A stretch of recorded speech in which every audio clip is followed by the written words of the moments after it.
Buenas tardes a todos y a todas. Bueno, continuando con el ciclo de conferencias del seminario de la especialidad de sanitaria y legal, hoy tenemos la presencia de la doctora Graciela Luraschi, farmacéutica de UBA, magíster en farmacopolítica de la Universidad Maimónides, especialista en farmacia y bioquímica legal de la Universidad Católica de Salta, maestría de sistemas de salud y seguridad social de la Universidad ISalud.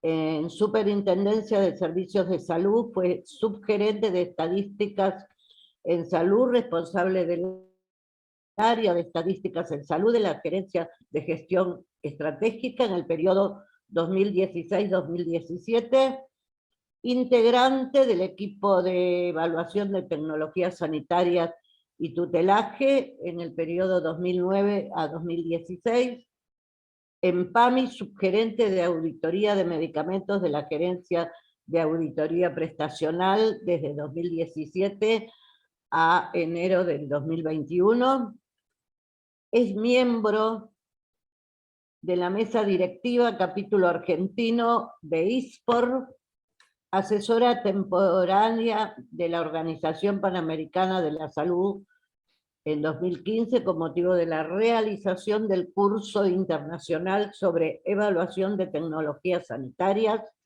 docente en la Universidad Kennedy, Maimónides e ISalud, docente invitada de la Universidad del Litoral, de la Universidad de la República del Uruguay, Facultad de Ciencias Económicas de la UBA, Universidad de San Martín, ex docente de la Facultad de Farmacia y Bioquímica de UBA.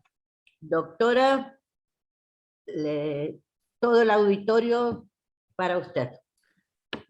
Bueno, buenas tardes. A mí me da vergüenza cuando leen mi currículum, es algo que creo que nos pasa a la mayoría. Les agradezco la invitación a Viviana, al colegio, en tu nombre, Noemí, a María Beatriz. La verdad que para mí es un gusto poderles contar mi experiencia, y espero que me dé el tiempo para todas las diapos, pero en algunas iré más rapidito si veo que vamos con el tiempo medio acotado. ¿Sí? Si me permitís, Graciela, si me permitís, algo que omití, pero que es importante, yo he pedido a Ecuafip que me mande los representantes para los distintos comités de certificación, y justamente me mandaron a ti como representante para el Comité de Sanitaria y Legal. Algo que omití, me pido disculpas, pero no, por es favor. importante que Ecuafip, cuando solicité los representantes, me envió tu nombre. Sí, lo sabía, es reciente, hace una semana me comentaron si podían enviar mi nombre, así que sí, no. Pero son cosas que, bueno, suceden en la vida de uno. Voy a compartirla. ¿Cómo, Noemí? Algo bien habremos hecho. Sí, uno cuando llega hasta acá dice, sí, fui por donde debía, lo cual hace más complejo el camino que sigue, porque uno tiene que seguir. Yo cuando las dos veces me tocó ser funcionario, algo que decía era que el funcionario era funcionario las 24 horas del día. Lo cual implica que uno no puede ni siquiera relajarse en tomar actitudes que no correspondan fuera de las que corresponde a un funcionario. En uno de los cargos, el nombramiento lo hacía el jefe de gabinete, en el otro lo hacía el director del PAMI, pero lo que yo hacía podía repercutir no solo en mí, sino en las personas que me habían nombrado. Así que eso es un poco también importante cuando uno se mueve en el área sanitaria y legal, no olvidar que el ser funcionario es las 24 horas del día, no hay momento para dejar de serlo, salvo en la intimidad de la familia de uno, ¿no es cierto? Pero de la puerta de calle para afuera, el funcionario lo es hasta cuando va a hacer las compras. Exactamente, así es. Bueno. O así debería ser, no sé. Quizás yo soy muy exigente. Bueno, ahí pueden ver el PowerPoint, ¿todos bien? Cuando Viviana me dijo que le pusiera un nombre, yo tengo muy poca imaginación. Primero le di un nombre horrible y después dije, no, bueno, al fin y al cabo todo lo que hice tuvo que ver con la auditoría farmacéutica. Y los farmacéuticos de auditoría y auditores sabemos bastante y los sufrimos bastantes.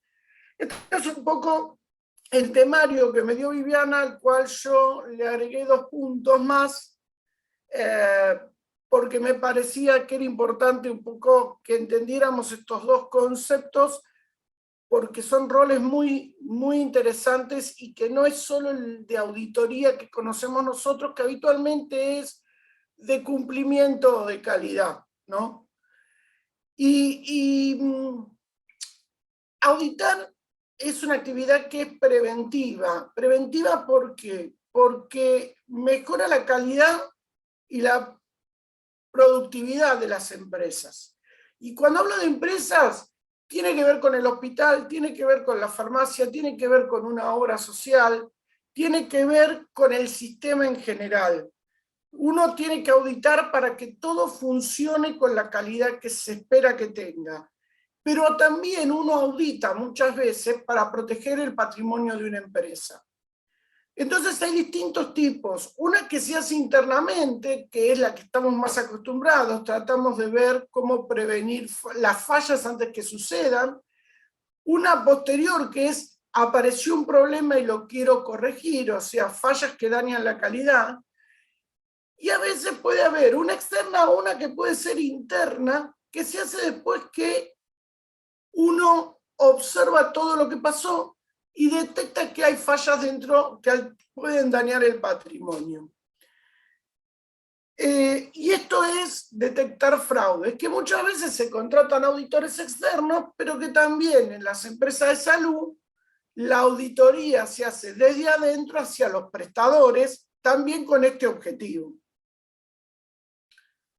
Los tipos de auditorías que pueden ser de producto, evidentemente pueden ser de calidad en cuanto a proveedores, medicamentos, de recetas en cuanto a cumplimiento de normativa específica para la entrega de medicamentos a través de los contratos que se hacen con los prestadores, de procesos, es decir, de pertinencia de prescripción. El medicamento, sobre todo los de alto costo, corresponden a los pacientes para los cuales están siendo indicados, de cumplimiento de normas de dispensación o la ex post. Y también muchas veces auditorías de los sistemas. Esto es lo que quería más o menos dejar claro de auditoría. Quizás para muchos esto sea conocido, de hecho somos una parte del sistema de salud, pero el sistema de salud es un modelo organizativo que reúne a las organizaciones de salud nacionales e internacionales y la interrelación, a las instituciones de salud, entre los cuales está la farmacia, el hospital, y a los beneficiarios y a los recursos del sistema. Y cuando hablo de recursos, no me refiero solo a lo económico, sino a los profesionales y a las tecnologías. Y cuando hablo de tecnologías, estoy hablando de medicamentos, de dispositivos médicos, de procesos de tratamiento quirúrgicos, de los hardware y software con los cuales manejamos la información, de la organización que le ponemos a la llegada, por ejemplo, de un paciente a guardia o de una receta a la farmacia. Y cuando hablamos del sistema de salud, hablamos de los componentes del sistema de salud. Tenemos un componente político, que es el modelo de gestión, que tiene que ver con quién es digamos, el que va a financiar, qué rol va a tomar el Estado dentro de ese modelo, ¿sí? Va a ser un modelo que lo va a gerenciar directamente el que tiene el Estado, que lo van a gerenciar las obras sociales, que lo gerencia un privado, y a su vez, si ese privado o esa obra social deriva en un tercero el gerenciamiento, como pasaba en el PAMI, que la parte económica del Vademecum de farmacias y el Vademecum de medicamentos y el listado de farmacias era manejado por un tercero por fuera del PAMI, que luego en el 2018 se modificó. El modelo de atención, que tiene que ver quiénes son los que se van a beneficiar, dónde se va a prestar el servicio, en entidades propias o contratadas, y el modelo de financiación es de dónde provienen los recursos. Y a manera rápida, y esto no me voy a detener mucho, va a quedar para que luego, si me piden las diapositivas, las envío.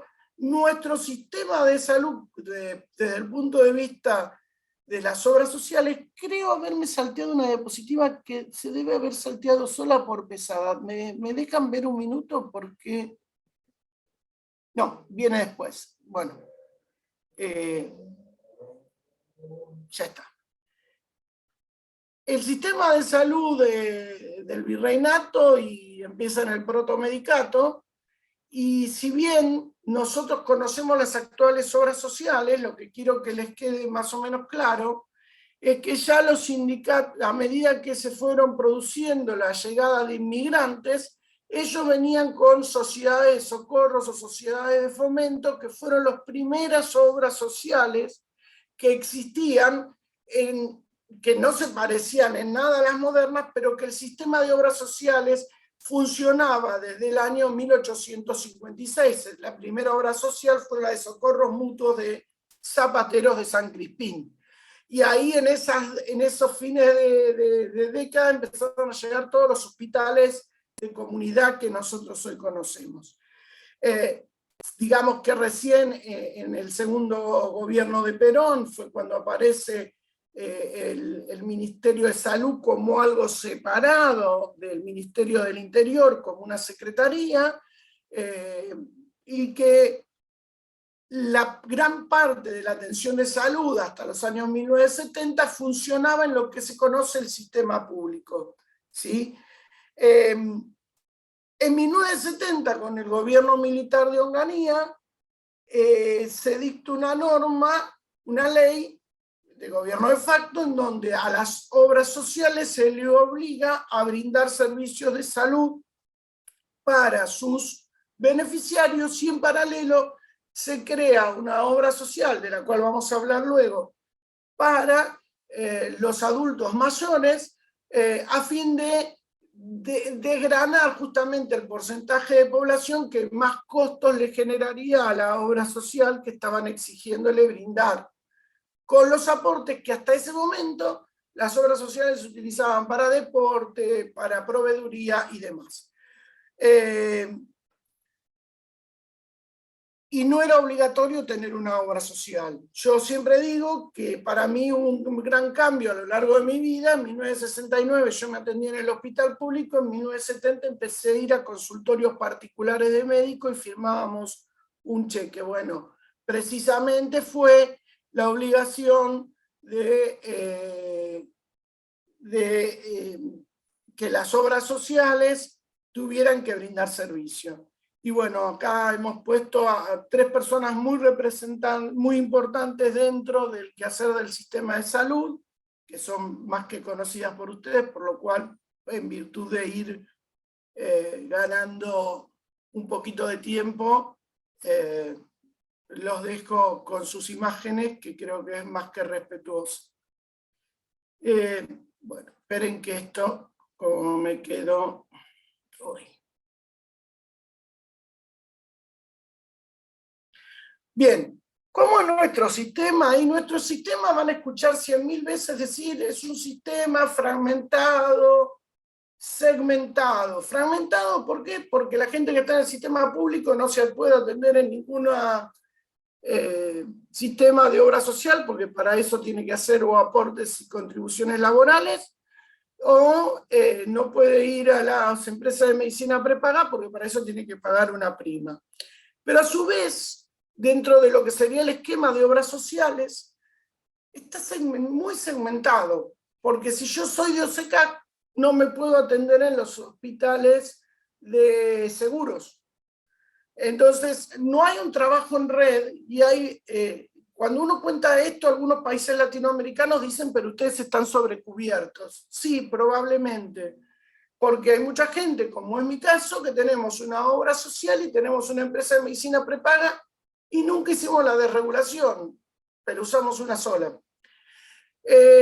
Los modelos se dividen primero en aquellos aportes obligatorios y aquellos que son de aporte voluntario en una primera instancia, y luego por la financiación.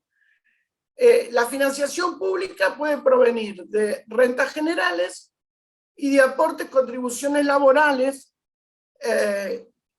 y el modelo que proviene de rentas generales tiene un proveedor y un comprador público, que es el Estado, y el rol del Estado también de comprar y proveer es el de regular. O sea, acá las funciones del Estado en este sistema son todas. Y generalmente en nuestro país son personas que no tienen acceso a un sistema de obras sociales porque no tienen, no pagan, por ejemplo, hoy el monotributo. Ya no podemos decir que son cuentapropistas, porque hoy un cuentapropista puede acceder a una obra social, o porque están desempleados y el seguro de desempleo ya venció la etapa en donde la obra social lo tenía que cubrir. Normalmente, aunque todos lo neguemos, existe un formulario terapéutico nacional que se dictó en el año 2004. Lo que podemos decir es que el formulario terapéutico nacional luego no se renovó. Es la resolución, si no me equivoco el número, 160 del Ministerio de Salud. Este es un modelo netamente asistencialista, mientras que el modelo que circula con una financiación pública de aportes y contribuciones laborales, porque se recauda vía impuesto laboral, va a la FIP, y la FIP, cuando yo era subgerenta, veía en la ventanilla de ventanilla todos los aportes y contribuciones. Me preguntaban si estaba bien liquidado, mis economistas lo revisaban, me decían que sí, le avisábamos a administración y a FIP le giraba la plata a todas las obras sociales. Así que ya les voy contando un poquito, esa era una de las funciones, y después dar la respuesta, porque este mes me pagaron menos, porque este mes me pagaron más. No, este mes no te dieron tanto plata por subsidios porque tuviste aguinaldo y entonces hubo más recaudación. Y bueno, era una parte del trabajo que no es la más relevante, creo, para la charla de hoy. Y acá tenemos una prestación, un modelo de atención que puede ser en hospitales públicos, como vemos que sucede con el PAMI en algunos lugares del país, con hospitales propios, como tiene OSECAC, como tiene UPCN, como tiene bancarios, o con contratación de terceros privados que brindan el servicio.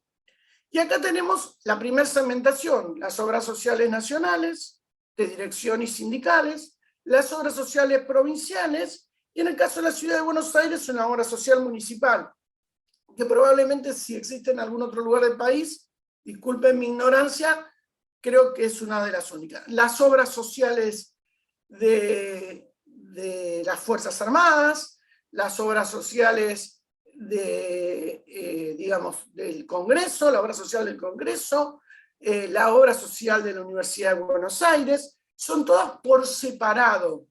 Algunas aceptan esto de la desregulación de obra social a obra social y otras, los beneficiarios son rehenes de esa obra social y no pueden cambiarse. Acá el Estado cumple una función reguladora en el caso de las obras sociales nacionales a través de la Superintendencia de Servicios de Salud. Y bueno, también está el PAMI, que debería estar bajo el ala de la Superintendencia, pero digamos que por normativa de creación está por fuera y nunca se incluyó dentro de lo que es la obra social nacional, pero permite desregular. Un jubilado, cuando llegue el momento de jubilación, uno puede quedarse en el PAMI o volver a su obra social si su obra social acepta jubilados y cumplió los tiempos que ésta exige para permanecer luego de dejar de ser activo. ¿Cubre a quién? Y cubre a los jubilados, a los trabajadores y a su familia. Acá hay algo que también hay que tener en cuenta, que ningún grupo familiar puede tener más de una obra social nacional. Ahora, ¿se puede tener una provincial y una nacional? Sí. Pero obra social nacional, todo el grupo familiar tiene que tener la misma cuando tiene hijos menores, obviamente. Por lo cual, cuando uno se jubila, si estaba adherente de la obra social nacional de la mujer o del esposo, automáticamente lo sacan de la obra social y lo pasan al PAMI. Acá hay un formulario terapéutico. El PAMI tiene el suyo, las obras sociales nacionales deben cumplir el programa médico obligatorio y las municipales y provinciales tienen su propio vademecum.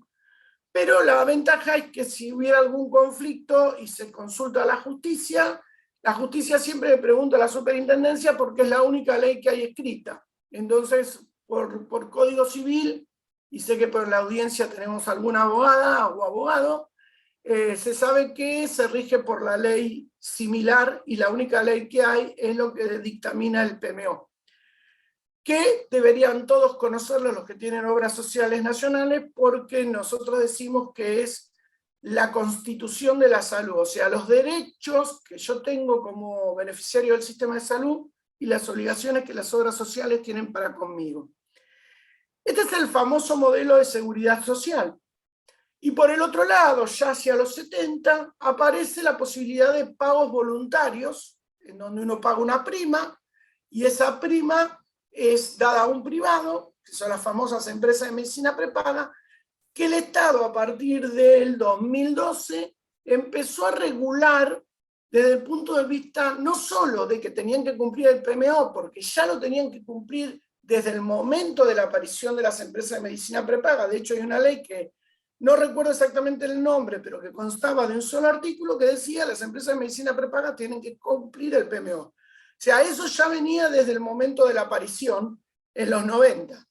Pero lo que empezó a regularle acá es que no haya exclusión de los pacientes, que los aumentos de cuota, que era otra de las tareas que yo tuve que hacer en la superintendencia, era los aumentos de cuota. Y la verdad que muchas veces nadie estaba satisfecho con lo que pedían ellos y con lo que se ofrecía desde la superintendencia. Y esto solamente cubre a los adherentes, o sea, es el modelo de seguro privado. Como ven, todos tenemos modelos diferentes. Por el otro lado, esto lo vemos rápido. Yo voy a hablar de dos organismos descentralizados que forman parte del Ministerio de Salud, que es la Superintendencia de Salud y el Instituto Nacional de Servicios Sociales para Jubilados y Pensionados. Bueno, la Superintendencia de Salud tuvo muchos nombres antes de llegar a ser Superintendencia de Salud, porque yo les dije que en 1970 se le había dicho que a las obras sociales que tenían que brindar servicios de salud, y en esa ley que se emitió a tal efecto, se crea el Instituto Nacional de Obras Sociales. El tema es que cuando se les dijo, no se les dijo qué tenían que ofrecerle, ni a qué estaban obligados. Y si ustedes recuerdan, los que son un poquito más viejos, en 1983, la primera vez que se pierde, y acá en 1989 no es 1986, ahí se me dio vuelta el 9. La primera vez que se pierde un ministro del gobierno de Alfonsín fue una discusión con los sindicatos por estas dos leyes que luego de un acuerdo entre los radicales y los peronistas pudo salir del Congreso, que es la ley 23660, que describe las obligaciones de las obras sociales, y ahí lo que se describe es que las obras sociales tienen que usar el 80% de su recaudación en salud. Con el otro 20% pueden empezar a realizar otras actividades fuera de lo que es cuidar la salud de su población. Y se crea el Instituto Nacional de Seguridad Social, el ANSAL, que luego pasa a llamarse DINOS, que más tarde le juntaron el DINOS, que era un resabio del INOS, y el ANSAL, y por el decreto del Poder Ejecutivo 1615 del año 96 surge la Superintendencia de Salud.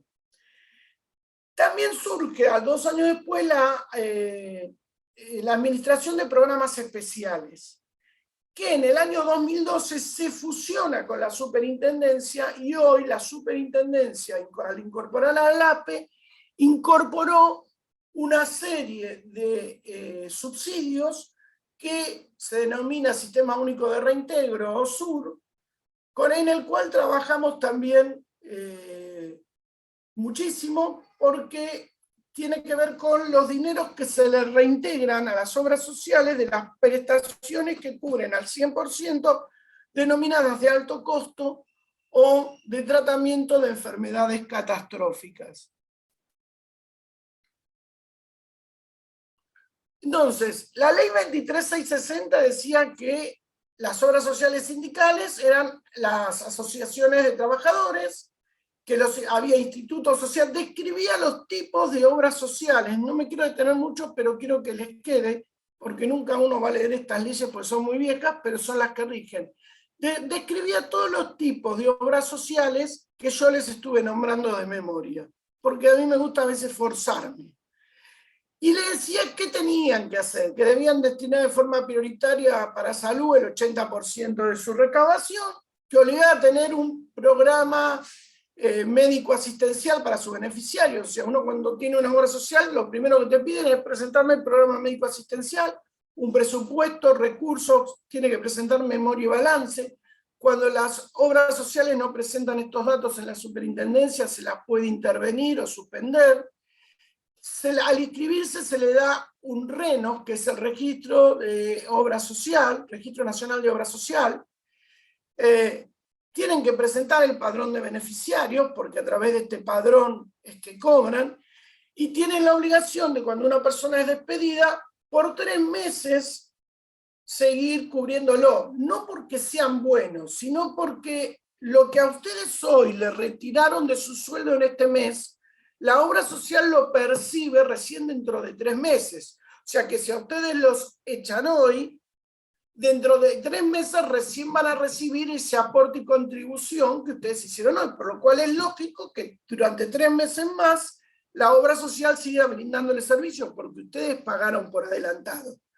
Tienen que tener un estatuto, tienen que tener un administrador, y se fijó que en las obras sociales nacionales y sindicales es un 3% por parte del trabajador, un 6% por parte del empleador. Una de las cosas que me pidió Viviana que explicara es cómo se accede a la carrera institucional. Bueno, hay algo que este señor Oppenheimer dijo una vez cuando mi hijo se recibió. Él dio la charla a los egresados y él contó su historia y dijo que él entró haciendo cualquier otra actividad que la que realmente él quería lograr hacer dentro de Associated Press, como leer cables siendo periodista para que otro lo leyera en público. Y él dijo que hay que entrar al edificio. Y yo creo, a mí me pasó, yo a la superintendencia entré para hacer una base de datos que aún hoy en día figura en la web de superintendencia, que creo que ahora con el cambio del cálculo de precio de referencia tomó la posta ministerio, para calcular los precios de referencia mes a mes que se debían publicar de acuerdo a las normativas que dictaba el PMU. Yo entré a hacer un trabajo que realmente era más de contador que de farmacéutico, pero lo importante es que entré.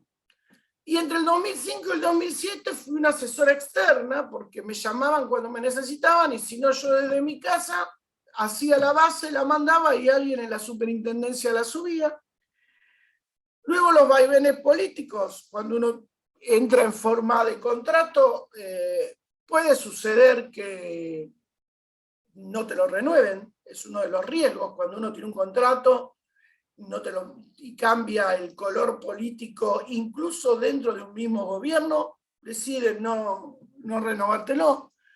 Los cargos más altos, un gerente decía, y eso es cierto, te lo prestan por un ratito, y cuando cambia la gestión es muy probable que vos tengas que renunciar, en otros casos no, porque depende de la influencia que tenga la gestión política o la gestión de seguridad social dentro de la institución. Y en el 2009 volví ya contratada directamente por la superintendencia, pero contratada, no era de planta, y acá hay una gran diferencia. Antes los cargos de planta, y creo que deberían volver, se ganaban por concurso de antecedentes. Como nadie en el Estado está haciendo concursos, la mayoría entra contratado. ¿Cuál es la diferencia? En el caso de la superintendencia, uno tiene un recibo de sueldo y todos los fines de año te renuevan el contrato. Los años que más sufrís son los de cambio de gobierno, o los de cambio de dirección dentro de la misma institución, ¿sí? Porque uno no sabe si hasta el 30 de diciembre si le renovaron o no el contrato. No tiene la misma estabilidad que tiene el empleo público. El empleo público tenés una estabilidad que no te pueden echar realmente hasta con un juicio en contra tuyo que demostró que hiciste mal la tarea. Si tenés buena relación con el sindicato, terminás no siendo echado del empleo público. O sea, la estabilidad del empleo público no la tiene ningún trabajador en la Argentina, pero a esos cargos se accedió casi siempre por oposición de antecedentes, y como en estos últimos tiempos no hubo concursos, casi toda la gente que trabaja en el Estado, que ha ingresado al Estado, está contratada. Y cada 30 de diciembre reza porque le renueven el contrato. En el 2016 yo pasé a lo que sería la planta política como subgerente de estadísticas en salud, y estuve hasta septiembre del 2017 porque me ofrecieron un cargo en el PAMI, no por ningún otro problema. Simplemente me ofrecieron un cargo en el que entendía que podía dar una mejor trayectoria de la que había tenido hasta ahí, y bueno, decidí cambiar. En realidad todo el mundo pensaba que era un cargo más importante. En realidad el cargo más importante era este porque estaba nombrada por el jefe de gabinete. El PAMI es la institución más grande del país, pero el nombramiento es un nombramiento ya no de funcionario, porque tu nombramiento no sale en boletín oficial. De todas formas, hoy por hoy, como está intervenido, tiene ese color de que el director del PAMI está puesto por el gobierno nacional, pero en realidad sería, para mí entender, es un cargo inferior, pero bueno, a mí me servía en ese momento. ¿Qué es la Superintendencia de Servicios de Salud? Es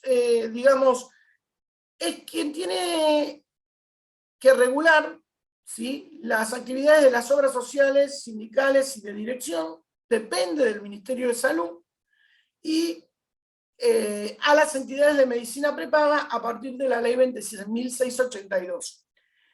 Debería cubrir y también regular al PAMI, pero yo le dije que si bien esto era la intención del decreto 1615, luego el PAMI pidió ser excluido de la regulación del sistema de seguro de salud por su acta de constitución, que no podía ser controlado por ningún otro organismo. A ver, yo traje los cronogramas de las instituciones varían, pero fíjense que estas son, esto es el gerente general, no se ve, arriba está el superintendente y los asesores. Lamentablemente es bastante difícil cortar estos cronogramas que están en la web. Aparte de los cronogramas, no, este es el actual.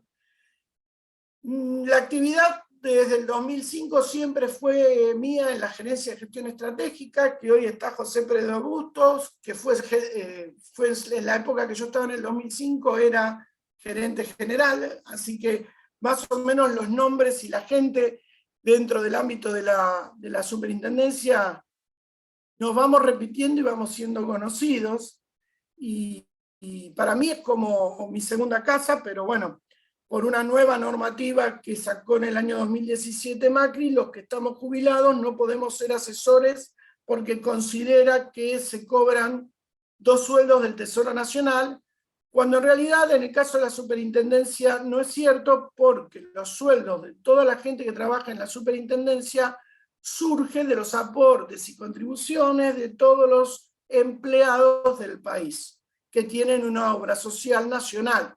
Lo que pasa es que a partir de los 90, para mostrar más solvencia económica, la plata que antes iba directo a la superintendencia, Domingo Cavallo la hizo pasar por AFIP para que cuando tenía que pedir un préstamo podía mostrar mayor recaudación. Pasa lo mismo con ANMAT.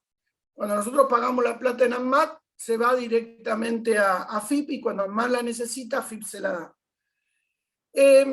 Entonces, la misión es regular y controlar a los actores del sector con el objeto de asegurar el cumplimiento de las políticas del área en cuanto a promoción, preservación, recuperación de la salud y la efectiva realización del derecho a gozar de las prestaciones establecidas por la legislación vigente. Los objetivos, bueno, es asegurar el cumplimiento, dictar normas en función de las leyes, inclusive que salgan del Congreso Nacional, que afecten a la actividad de las obras sociales, controlar el funcionamiento, se hacen auditorías, se piden presentación de balances, aprobar las solicitudes de propuestas de ingreso de nuevas obras sociales, aprobar el programa de prestaciones médicas, que cada tanto tienen que volverlo a presentar, aprobar el presupuesto de gastos y recursos que tiene el organismo, negociar convenios colectivos de trabajo, porque los empleados pertenecen a gremios, de los cuales UPCN sí firma los convenios colectivos, implementar y reglamentar y administrar los recursos del Fondo Solidario de Redistribución, que ya vamos a ver qué es. Bueno, implementar, reglamentar, administrar recursos provenientes del Fondo Solidario es una de las más delicadas. El Fondo Solidario de Redistribución está compuesto por el 10 o el 15% de los aportes de ese 9% que hacen los empleados de las obras sociales sindicales, y entre el 15 y el 20% de las que están en obras de dirección. Cuando hablo de sindicales, hablo de OCK. Cuando hablo de dirección, hablo de obra social, como para que ustedes entiendan la diferencia. O sea, ASIMRA es de dirección, UOM es sindical, por el nivel que tienen los empleados que en ella trabajan. Hay préstamos que se le dan a los agentes de seguro, hay multas que se le imponen por incumplimientos, hay distintos fondos, que no voy a perder el tiempo, pero que pueden venir del Estado, hay aportes que hace el PAMI por los jubilados que las obras sociales se queda, y que no es todo lo que el PAMI recauda, y los aportes que tienen obras, gente que cobra jubilaciones y pensiones del exterior. Todo eso, les puedo asegurar que es muchísimo dinero. Creo que es uno de los entes por donde más dinero pasa. La cantidad de ceros es enorme. ¿Para qué se usa? Se usa, por ejemplo, para darle cobertura a grupos vulnerables. Para el 5 al 6% del pago debería ser utilizado solo para el pago de salarios de los empleados y dirigentes de la superintendencia. Había distribuciones solidarias automáticas, es decir, hay obras sociales que cuando uno las mira por lo que recaudan y por la cantidad de gente que tiene, no podrían brindar nada. Entonces, automáticamente hay una solidaridad interobra social, que las obras sociales que más recaudan destinan parte de dinero para las que menos recaudan. A su vez, este sistema es solidario porque el que aporta mucho y el que aporta poco dentro de la misma obra social recibe lo mismo. O sea que cuanto más dinero vos aportás, estás recibiendo lo mismo que el empleado que menos dinero aporta. Pero otra parte de esta plata, que va para subsidios, ¿sí?, también va para los tratamientos de alto costo. Por eso fíjense la cantidad de dinero que sirve para hacer cosas muy costosas. También de acá se pagan las vacunas antigripales, porque una de las tareas que tenía era, digamos, ser el nexo entre las obras sociales y el Ministerio de Salud a la hora de la vacunación antigripal, de cuántas vacunas quería cada obra social retirar del ministerio. Entonces teníamos también ese tipo de vinculación. Acá, bueno, hice un recorte de la Gerencia de Gestión Estratégica que tiene una subgerencia de gestión estratégica, que es el colaborador directo del subgerente, la subgerencia de evaluación de costos y la de estadística de salud. Y la coordinación de tecnologías sanitarias, que en este momento ya no está. Por eso les digo, yo puedo mostrarles los organigramas, pero estos organigramas van variando en función de las gestiones. Este es más o menos actual, pero ya esta parte, esta persona está trabajando en la industria farmacéutica. La misión de esta gerencia es casi el corazón de la superintendencia, porque administra la información del funcionamiento del sistema de salud, desarrolla el conocimiento del desempeño del mismo, promueve su permanente mejoramiento con regulaciones, acciones tendientes a optimizar resultados y o corregir desvíos a nivel global. Como verán, las funciones son muchas porque cada subgerencia tiene una función. Normalmente uno desarrolla y prepara documentos que tienen que ver con brindar respuestas a consultas de todas las áreas, de la Defensoría del Pueblo, de los juzgados, de los beneficiarios, de las obras sociales, de las empresas de medicina prepaga. También hace control de la calidad de atención a través de una normativa como la 650, de la atención de las obras sociales, hace evaluaciones de fortalezas, oportunidades, debilidades y amenazas, y ventajas comparativas y competitivas de los diferentes actores del sistema, trata de ver cuáles pueden ser las incertidumbres. Por ejemplo, en algo que me tocó participar fue cuando había que regular la ley de celiaquía. El artículo 9 decía que las obras sociales tenían que brindar cobertura a las mezclas y premezclas. Entonces me dice el gerente, ¿qué hacemos? Le digo, consultemos a una universidad. Yo en ese momento tenía a mano la Universidad Maimónides, la carrera de nutrición, conocía a la directora, entonces le hicimos una consulta. Cuando hice la consulta a la UBA me mandaron a comprar un libro, entonces por eso no consulté a la UBA. Aclaro para los que no crean que soy detractor de la UBA, porque yo formé parte de la cátedra de nutrición y bromatología, me saludaron, asombradas, qué sé yo, pero cuando pregunté me recomendaron un libro, entonces yo necesitaba una respuesta documentada de una universidad para presentar mi gerente en el ministerio y decir, mire, las premezclas y las mezclas son esto, y un celíaco tiene que consumir como máximo tanto, dicho por una facultad que entiende en nutrición. Porque tampoco teníamos cuánto era el límite. O sea, cualquiera de nosotros sabemos 4 kilos de leche maternizada por mes. Entonces, ¿cuántos eran los kilos de mezcla y premezcla que yo podía obligarle al sistema a brindar? Y bueno, si ustedes ven, el camino que hizo ese documento es que ese documento el Ministerio se lo mandó al INAL, el INAL se lo mandó a la Sociedad Argentina de Nutrición, y como justamente la persona que escribió el documento estaba en la Sociedad Argentina de Nutrición, los 5 kilos no sé cuántos de harinas y premezclas salió de ese documento que se pidió. O sea, uno a veces, si no te tiene la información, tiene que salir a buscarla de fuentes que tengan un valor dentro del sistema importante. Bueno, la verdad que las actividades que hace la gerencia eran muchas.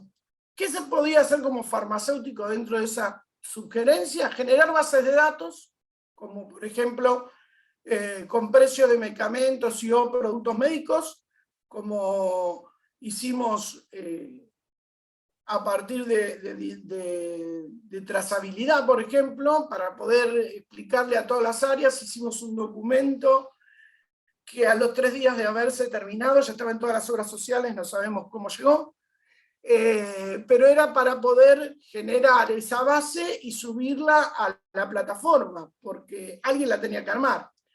Hacer evaluación de estadística, lo que les decía, la resolución 650, cuántos nacieron, cuántos se curaron, cuántos se murieron dentro de un centro hospitalario.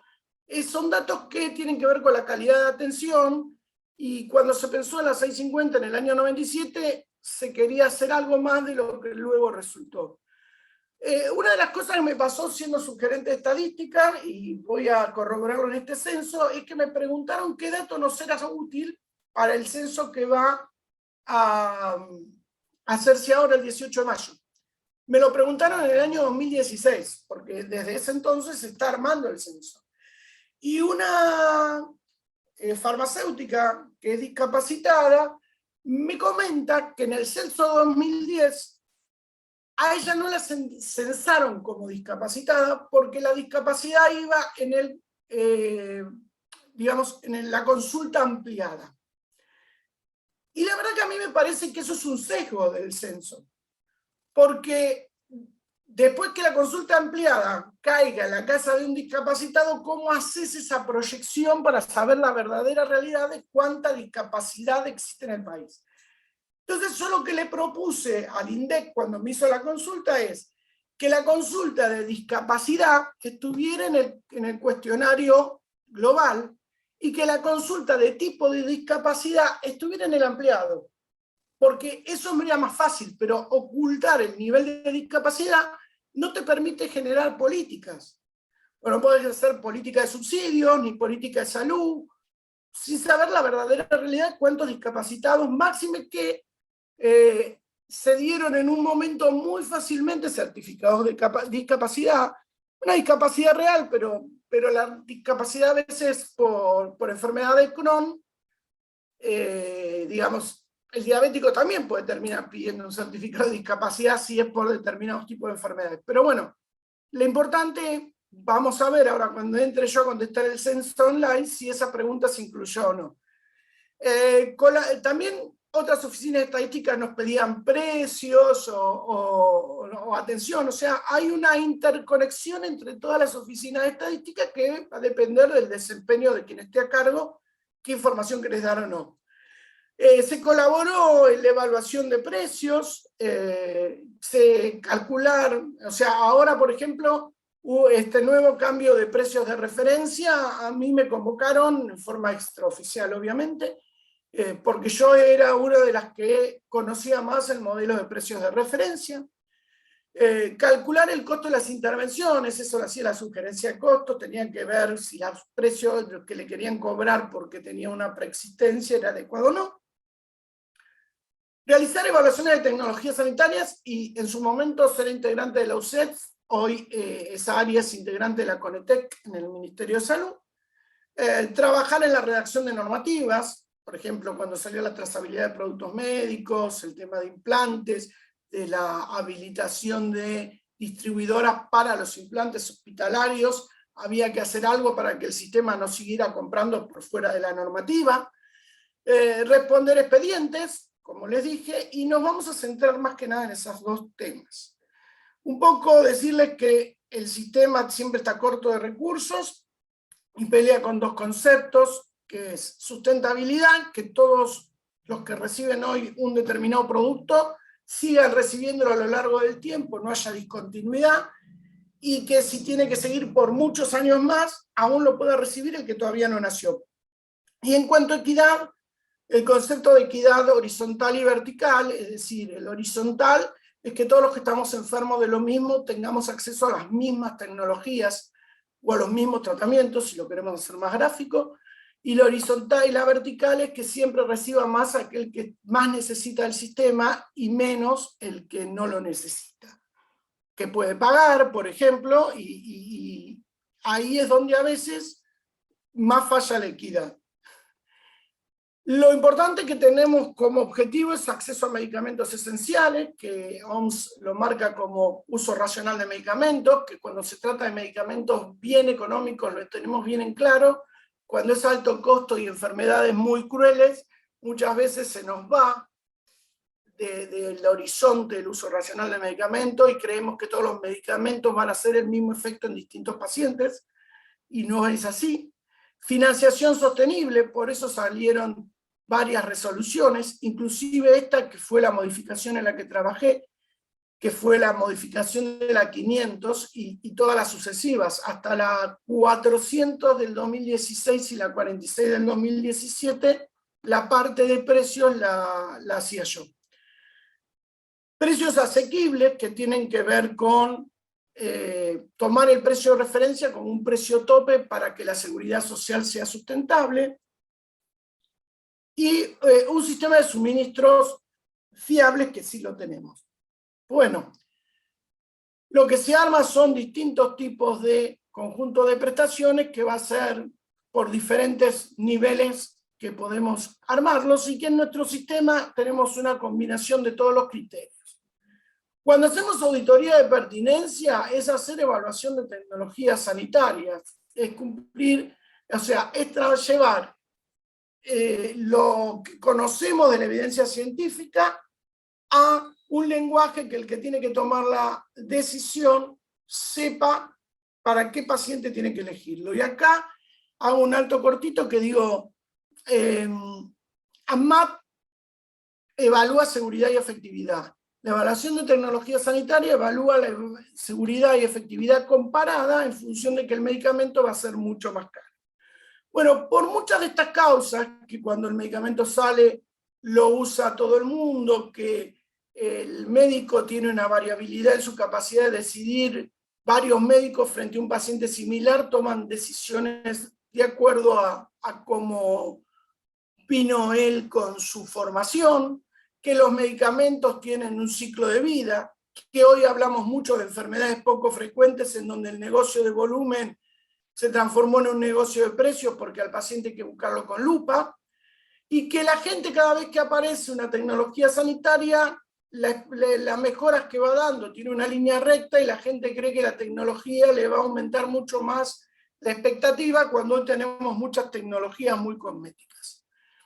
Bueno, se aceleran los procesos, hay incertidumbre en los tratamientos, se modificaron los días de registro. Entonces, el proceso que nosotros hacíamos era buscar la mejor evidencia disponible. No teníamos elementos para evaluación económica, pero sí para observar a través de la búsqueda de evidencia qué características tenía la tecnología, sin olvidarnos que el que pagaba era la obra social, y que si la obra social de pronto tenía muchos amparos, aunque no fueran costo efectivos, aunque no tuvieran una gran evidencia, uno tenía que tener ese contexto bien en claro. Entonces dijimos, ¿qué hacemos? Tenemos muchas tecnologías que si tuviéramos que pagarlas de nuestro bolsillo, no las pagaríamos. Buscamos que había una resolución vieja cuando estaba el Lefarizumab que hablaba de tutelaje, y en la resolución 1561 establecimos para un grupo de medicamentos lo que era el tutelaje, con la idea de obtener evidencia de la vida real de algunos medicamentos. Entonces, lo que empezó con 46 pares de tecnologías, problemas de salud, hoy generalmente tenemos 38 medicamentos y 5 dispositivos. Fue variando en el tiempo porque algunos efectos se vieron que eran buenos, entonces a lo largo de todo este tiempo hay una gran base de datos que permitió eliminar algunos medicamentos del tutelaje, que era un paso previo a la resolución. Bueno, como me pedían algún modelo, nosotros teníamos un modelo de informe que es el Mercosur, en donde teníamos que poner una serie de detalles que empezaban con el contexto, pero lo primero que después hacíamos era hacer una introducción de la enfermedad, que eran enfermedades a veces muy raras, y de la tecnología. Explicar la estrategia de búsqueda, hacer la búsqueda, interpretar los resultados y emitir recomendaciones y nuestras conclusiones con las citas bibliográficas. ¿Esto quería decir que el ministerio aceptaba que esto ingresara? Y no, muchas veces nos dijo que no, ¿sí? La recomendación es una recomendación que podrá ser fuerte, pero el decisor decide si sí o si no. Y también yo les dije que hacíamos providencia para informar expedientes por consultas. Y acá lo que hacíamos era un encabezado que tenía un número de beneficiario, de qué se trataba el expediente, el destino, o sea, a qué gerencia le íbamos a mandar, y normalmente teníamos un modelo que nos había dejado un gerente en el año 2005, que lo seguimos usando porque nos resultaba práctico. El motivo de la consulta, qué era el seguro de salud, qué era el porcentaje de cobertura para ese medicamento que estaba pidiendo, cuál era el caso en particular, los hallazgos sobre el caso particular y las conclusiones. Podían ser informes de muchas hojas. Como dijimos, en el 2017 pasó un nuevo tren. Yo aprendía que cuando los trenes pasan, a veces hay que tomarlos porque puede ser la última oportunidad y después no viene más ningún tren. Y se había creado la sugerencia de auditoría de medicamentos en el PAMI, que nunca había existido como un departamento, pero no en el modelo que el licenciado Casinotti quería impartirle a esa sugerencia. Bueno, el PAMI se creó en el año 71, tenía que estar manejado por los jubilados, pero está intervenido desde hace mucho tiempo. Yo voy a ir rápido para poderles dar la parte más interesante. Acá los beneficiarios no solo son los jubilados y pensionados, sino los que tienen, subsidios por invalidez, los discapacitados que no trabajen o no tengan otra obra social, los excombatientes de Malvinas, que tienen un plan muy, muy interesante, la madre de 7 hijos, y la 292/1995 es el decreto por el cual los excombatientes de Malvinas dejaron de estar en el Ministerio de Desarrollo y pasaron a formar parte del PAMI.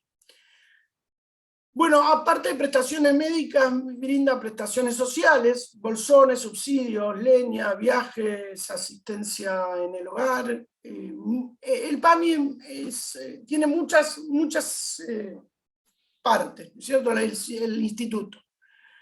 Y la financiación no solo es de los jubilados, sino que nosotros tenemos un aporte de un 3% cuando estamos trabajando en relación de dependencia que va directamente al PAMI. El cronograma del PAMI en ese momento era esto, el organigrama. Yo me sitúo el tema en este lugar donde dependíamos directamente del director ejecutivo. La sugerencia de auditoría de medicamentos es esta.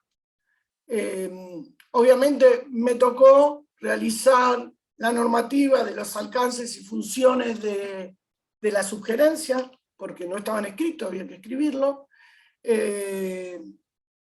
Y sobre todo, mi rol era controlar y fiscalizar las prestaciones asociadas a medicamentos, acorde a las políticas, protocolos dictados por el instituto,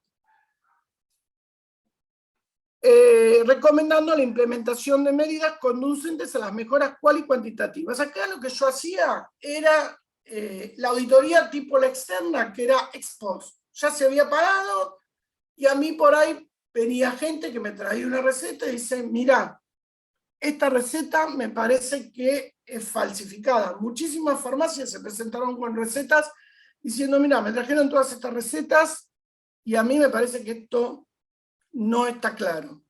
Mi rol era empezar a averiguar eso. A ver, cuando llegué al PAMI pedí indicadores, las carcajadas se escucharon hasta Plaza de Mayo, porque no había indicadores, más allá de los indicadores que uno tuviera que crear. Y la realidad es que uno sabía que había una gran distorsión entre la realidad. O sea, nosotros en ese momento teníamos un 14% de pacientes diabéticos, de los cuales el 80% estaban mal cuidados porque todos usaban insulina, lo cual no era lógico. Pero yo tenía que buscar indicadores, y lo único que podía medir era que en ese momento había receta electrónica y receta manual, y dije, bueno, me voy a agarrar de algún elemento válido. ¿Qué pasa en todo el PAMI con la venta de insulina en receta electrónica y manual, saqué un porcentaje y entré a mirar provincia por provincia qué provincias desviaban ese porcentaje. Y luego iba abriendo por las farmacias que estaban en esas provincias desviadas. Y la verdad que nos centramos en los desvíos grandes, qué sé yo. Una farmacia que tuviera 100% de recetas manuales era más que llamativo cuando la relación era 80-20. O sea, todos tenían un 20%. Y ahí empezamos a encontrar cosas. O sea, las acciones era supervisar procedimientos administrativos y requerimientos del personal de la gerencia, podían traerme de las otras sugerencias información, proponer algunos planes de auditoría. Por ahí yo iba y le decía a la gerenta de prestaciones, necesito que me vayas a auditar tal farmacia porque veo raro los consumos, y como el área de auditoría la tenía ella, cuando hacían el esquema de auditoría se incluían las farmacias que yo le pedía. Otras veces ellos iban a las farmacias y me traían hallazgos. O sea, había un trabajo interno de colaboración. Realizar diagnósticos institucionales. Por ejemplo, el diagnóstico que yo hice a los 3 meses de ingresar era que la receta manual para insulina y tiras debía dejar de funcionar. Todos estaban de acuerdo, había una decisión de la dirección ejecutiva, costó 8 meses que todas las áreas aceptaran pasar a receta electrónica. Tuve que hacer un informe explicando cuántas recetas manuales de gente que nunca había comprado con una receta electrónica, insulina y tiras, iban a quedar colgadas si no había conectividad y no sé qué. Y la verdad que nunca tuvimos un problema. El único problema fue que nadie me comentó que estaban los excombatientes y que los excombatientes tienen un diferente nivel de atención en donde ellos retiran las recetas en las unidades de gestión local y pueden ir a la Favaloro o al Italiano a atenderse. Entonces vino la subgerenta de excombatiente y me dice, yo tengo un problema. Digo, a mí nadie me dijo que vos existías, porque el PAMI es muy grande.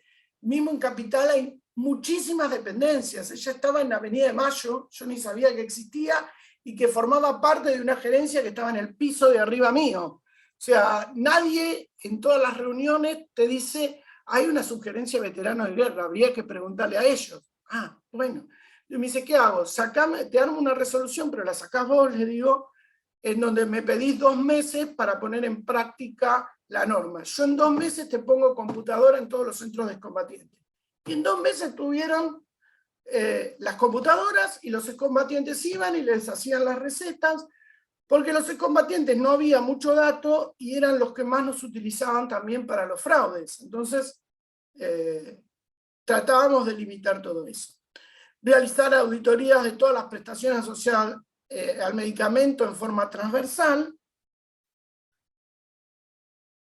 Interactuar y coordinar con otras sugerencias, proponer la gerencia de auditoría prestacional para que eleve a la dirección ejecutiva a través de la unidad administrativa las intervenciones que deban ser informadas a la unidad fiscal del instituto. O sea, había una UFI-PAMI que dependía del Ministerio de Justicia, pero que estaba dentro de PAMI, y a donde iban, en realidad, el que proponía la denuncia, yo lo hacía vía jurídico, y jurídico evaluaba el hallazgo y determinaba si había que hacer o no la denuncia a la UFI. Entender en el inicio de procedimientos administrativos en el marco de competencias de eventuales sanciones.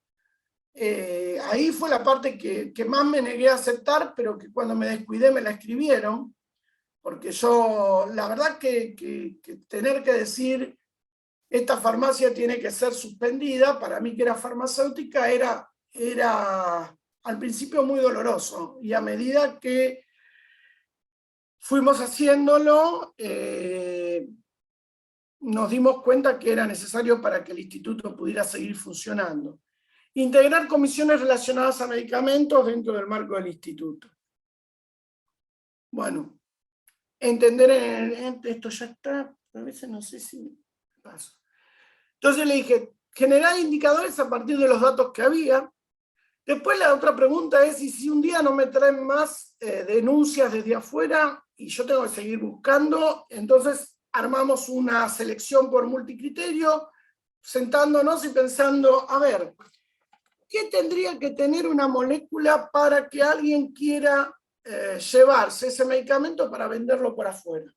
Y primero, yo elegí un medicamento que es de uso crónico, porque si lo saco todos los meses nadie se da cuenta, que sea caro, porque así gano más plata, que lo saque lo más barato posible del PAMI, porque los negocios son aquellos que tienen inversión cero, o sea que tengan alta cobertura, que tenga un uso por fuera del uso sanitario, muy conocido, y que y así le di un porcentaje de probabilidad. Lo bueno fue que cuando fui a leer lo que hacía AEMEPS, la agencia española, ellos no pusieron este sistema, pero el listado que ellos tenían de moléculas daba perfectamente la idea que nosotros habíamos pensado en el momento, con lo cual nos sentimos muy felices porque nosotros estábamos jugando a ciegas. Bueno, recibíamos denuncias, incluso la industria farmacéutica que denunciaba directamente a la UFIPAM y después nos caía la denuncia. Entonces nosotros teníamos, para poderle decir al instituto que había una denuncia que era cierta, que la veíamos y que momentáneamente deberíamos suspender la actividad de esa farmacia como prestadora, porque si yo veo que alguien me roba no puedo seguirlo dejando robar. Si después no se pudiera demostrar lo contrario, se levantaría. Teníamos que analizar también lo que le había llegado de la denuncia a la UFI. Y después, como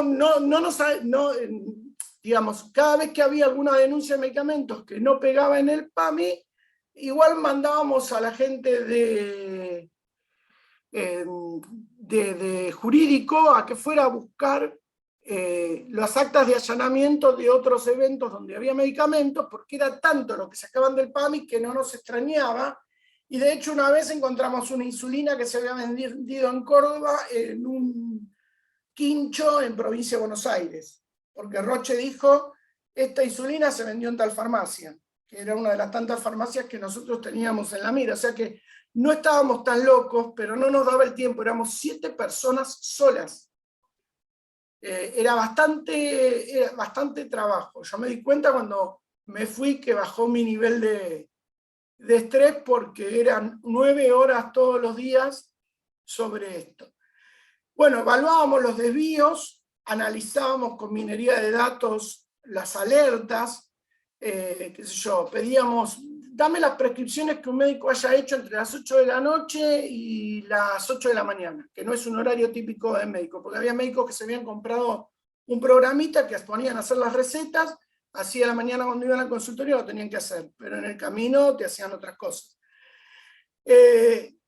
Gestión de quejas, como si fuera poco, también teníamos las gestiones de quejas, sobre todo cuando apareció la receta electrónica. Fui a la farmacia y la farmacia me dijo que ya me habían vendido la receta en otra farmacia. Entonces, o fui a la farmacia y me querían dar medicamentos que estaban a nombre mío porque el médico me buscaba por apellido y por ahí había 18 personas con el mismo nombre y apellido y se le invocaba a uno de Salta el medicamento a nombre de alguien de provincia de Buenos Aires, que los números de documentos similares que todavía existen. Entonces teníamos que resolver también esas cosas, ver si era o no un fraude. Si no era un fraude lo pasábamos a otra área, ¿no? Porque ya estábamos bastante complicados. Gestión del padrón, sobre todo el de diabéticos. Creo que hemos dado de baja a más de 500 falsos diabéticos, pero había que primero documentarlo, porque si no la área que tenía para dar de baja a los diabéticos no nos quería dar de baja a los falsos diabéticos. Entonces pedirle al afiliado que nos firmara.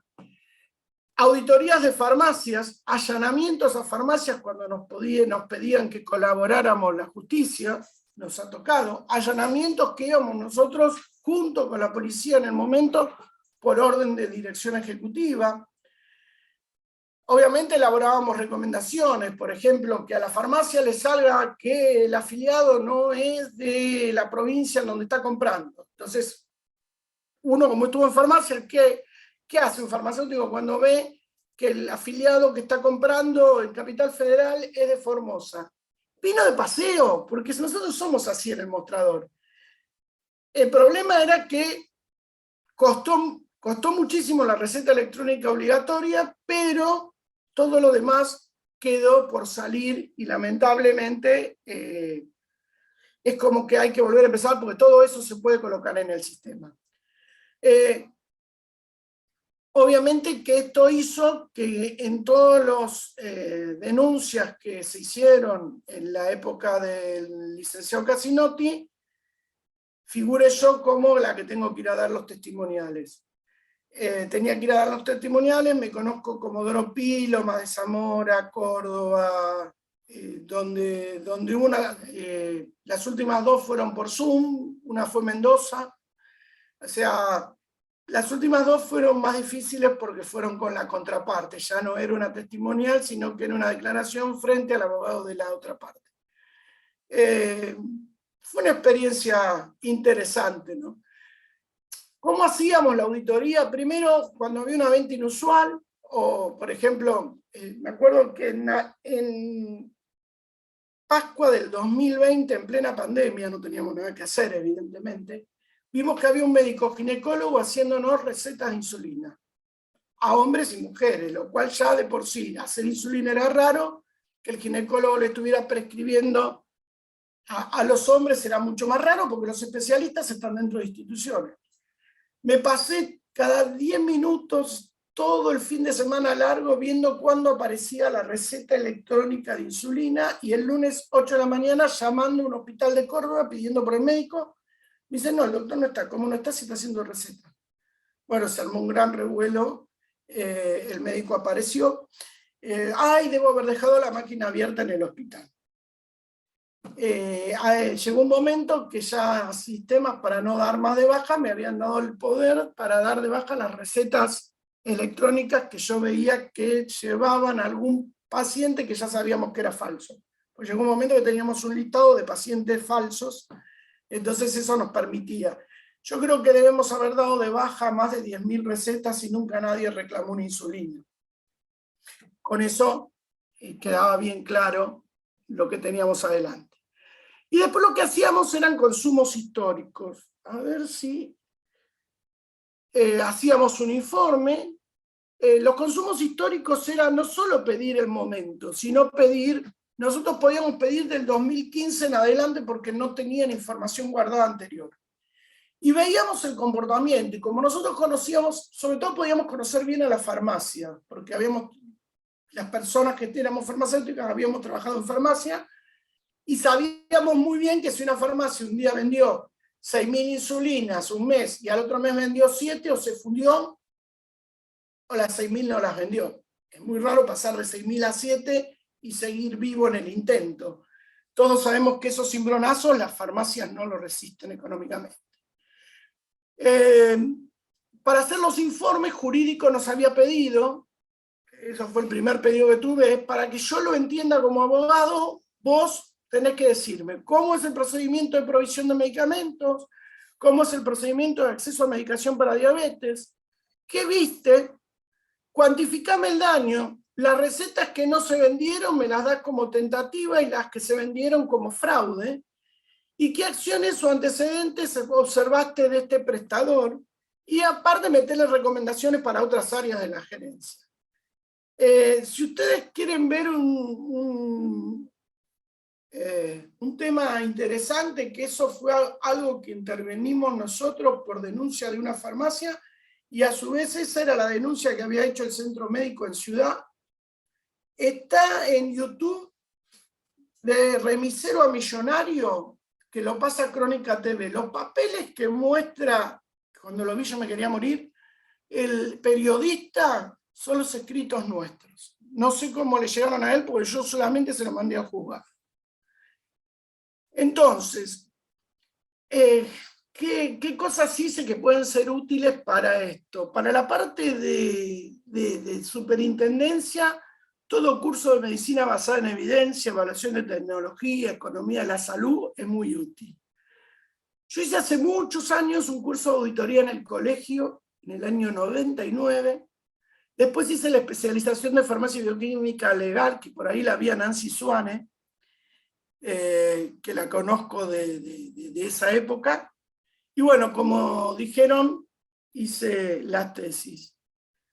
Para mí es importante trabajo, persistencia y diligencia, que son las madres de la buena suerte, dijo Benjamin Franklin. Estos días le copié a la Peque Pareto el estudiar, trabajar y disciplina. Yo creo que en este tipo de trabajos es muy importante. Lo que dice Einstein, que la medida de la inteligencia es la capacidad de cambiar. Yo me encontré con gente discapacitada que estaba a cargo de un jubilado, que era hemofílico, la persona discapacitada, que cuando vos buscabas en superintendencia se atendían por OSECAC. Entonces levanto el teléfono y llamo a la gerencia de medicamentos y le digo, che, ¿por qué le pagamos las factor 8 a los discapacitados que tienen obra social? Ah, porque los discapacitados están siempre en PAMI. Le digo, pero si tienen obra social no pueden tener 2 obras sociales nacionales. Entonces, ¿qué hicimos? Nos mandamos a la parte de beneficiarios. Le dijimos, miren, estos 5 beneficiarios, que 5 en hemofilia es mucha plata, tienen obra social per se o por su pareja, y a la vez están teniendo PAMI como adherente. Hay que pedirle que defina a dónde va con sus aportes y contribuciones laborales, y de los 5, 4 se fueron a la obra social, con lo cual eso es importante. Entonces después yo mandé a hacer un estudio que era ver cuántos discapacitados que consumían tenían 2 obras sociales, y hicimos un paneo porque era imposible la cantidad que había, pero encontramos que había de 4.500, había un 3% que de los que consumían, un 3% tenía 2 obras sociales, y se lo mandamos a beneficiarios para que una vez que terminara la pandemia verificara qué hacer, porque la verdad que si hay una ley que dice que tenés que tener una sola obra social nacional, justo sacás de la que más afiliados tiene, porque es más fácil sacar medicamentos. Nunca hay que darse por vencido, nunca hay que aparentar, nunca hay que estar inmóvil, nunca hay que aferrarse al pasado y nunca hay que dejar de soñar. Esas son los nunca que uno tiene que tener cuando hace auditoría, porque la realidad es que si uno baja los brazos, o si uno... A ver, esta última parte de mi actividad profesional realmente fue muy dura. Fue muy dura porque vos te levantabas y uno no es abogado, y te sabías que tenías que ir ante un secretario o que te tenías que parar ante un juez, ante un abogado, que lo primero que trata de demostrar es que vos mentís. Sabías que estabas buceando entre un montón de cosas que vos decís, ¿cómo nadie nunca se dio cuenta de esto antes?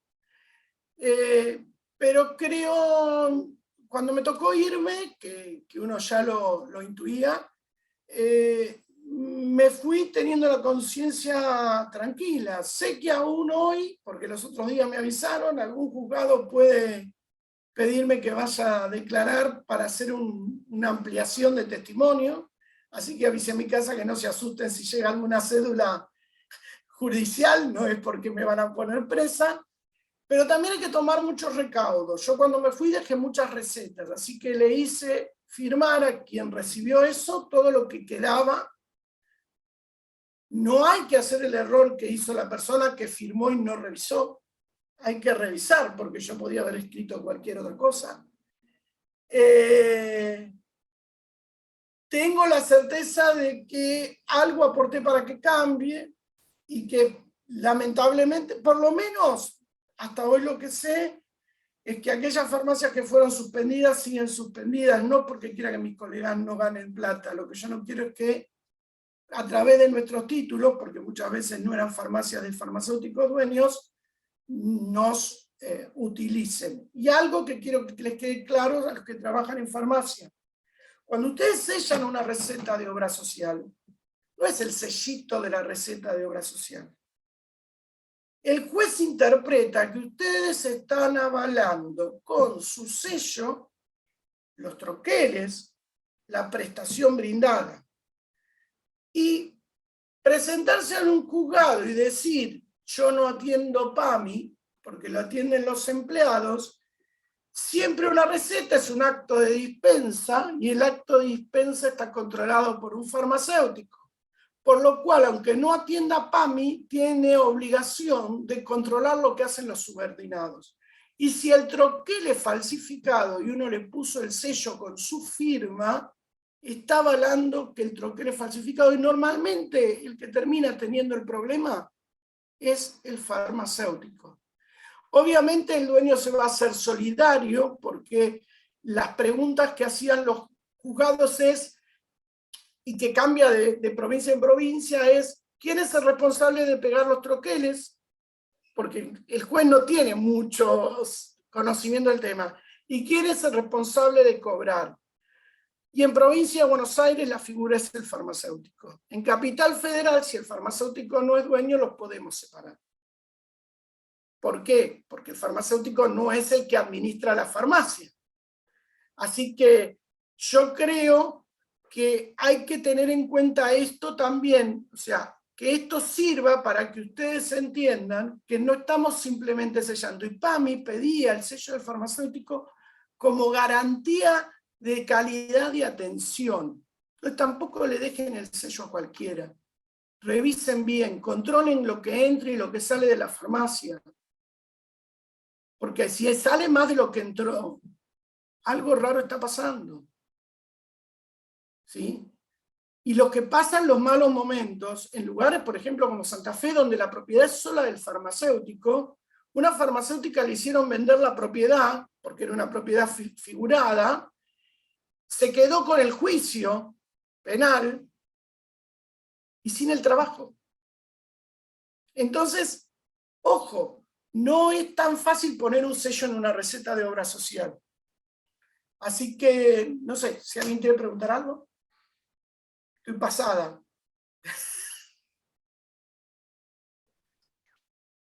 No, Graciela, está bien, estás bien. Tenés ¿Tengo media hora todavía más, tiempo? si querés seguir Me hablando. apuré. Pero estoy para responder las preguntas que quieran los chicos, porque, a ver, ese video que les aconsejo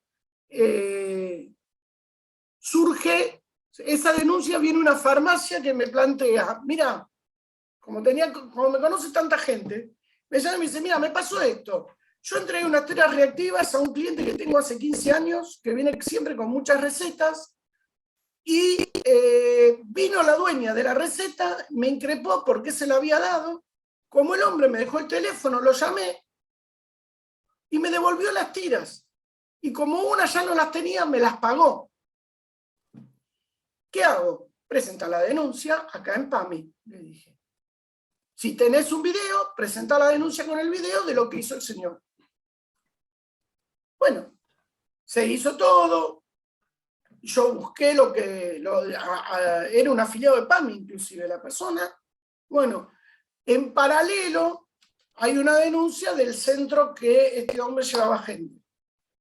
Y lo que sale en Crónica, que lo vi de casualidad, es de justamente una consulta que nos hizo a nosotros la Fiscalía de Ciudad. Yo cuando veo, menos mal que no se ven los nombres, porque yo ahí firmaba.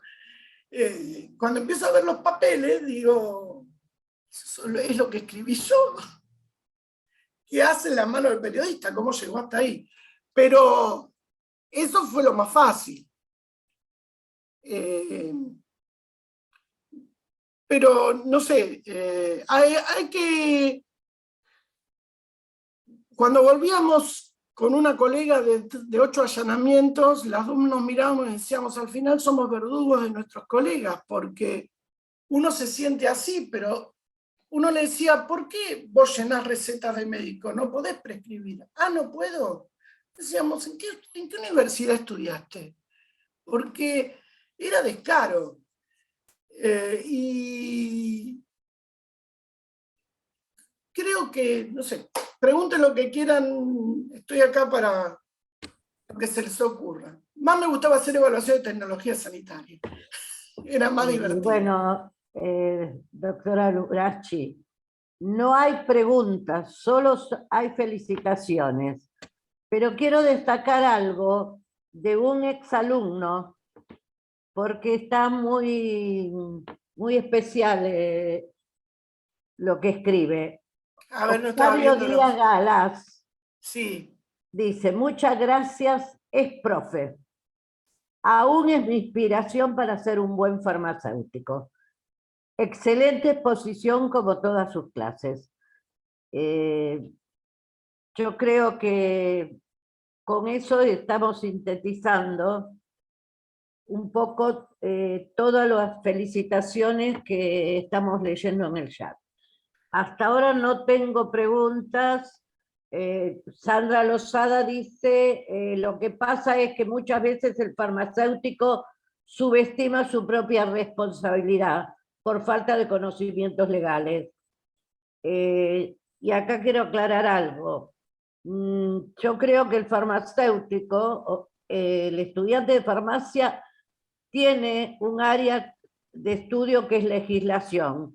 Lo que pasa que lamentablemente no le prestan la suficiente atención y no se dan cuenta que la cabeza fundamental de una farmacia, ya sea una farmacia, un laboratorio, en cualquier área que se desempeñen, es el profesional farmacéutico. Y tiene que saber hacerse valorar, y para eso tiene que estar capacitado y permanentemente estudiando. Eso Sí. es una aclaración, o sea, algo que agrego yo, pero creo que es fundamental.